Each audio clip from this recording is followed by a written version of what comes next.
Hey future green thumbs, let's talk about the plant of the month, Mizuna. The nice thing about Mizuna is that it's a very strong plant, very powerful taste. It originally came from China but was adapted into cuisine in Japan. So the root word Mizuna is actually Japanese. It's a great one to add into your indoor garden because it has a lot of interesting flavors and it's awesome to put in a salad, a soup, pretty much anything. So let's take a look at it. Alright, so this Mizuna is actually growing in an arrow garden. It's a small system, only holds 6 plants at a time.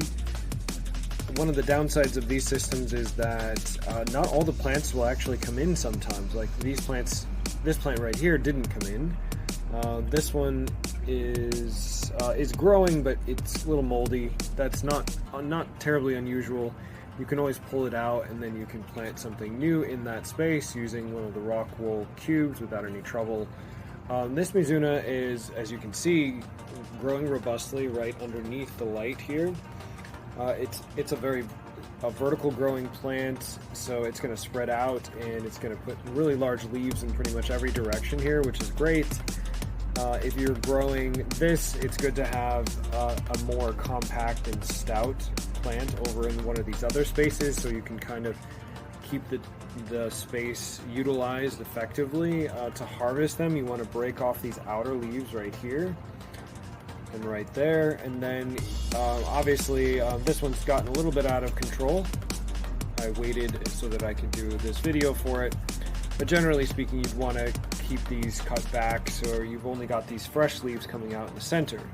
And as you can see here, this one has already started to flower. So you want to avoid that by continuously cutting back these larger outer leaves and eating salads once a day, every other day, a few times a week, depending on how big your system is. That's really going to help you to keep these Mizuna plants, or any plants really, in your indoor garden. Keep them growing longer periods of time. Eventually, this plant, as it gets older, it will go to seed like this, and it's going to get bitter. So at that point in time, you won't like it as a fresh vegetable. The best option for that is to mix it into a soup or maybe a stir fry. Stir fry is a great way to use it.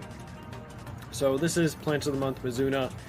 A really interesting, powerful taste. I recommend it. It's great to throw into any salads, and also later on as it becomes bitter, maybe toward the end of its life, soup. And this plant will typically last a couple of months after it gets up to size. So usually you can start harvesting in around 30-35 days. And then you're just going to keep harvesting from this plant until it's gone to seed like so, or it's just gotten so bitter that you can't really eat it anymore. So with the arrow garden, this is a small version of it. It's got a built-in light, but it is really small. So unlike some of the other systems we use, it is pretty limited in its capacity. But Mizuna, amazing plant, delicious, great soups, salads, pretty much anything. Very fresh, and I hope you'll grow along with us. So like and subscribe to learn more about it.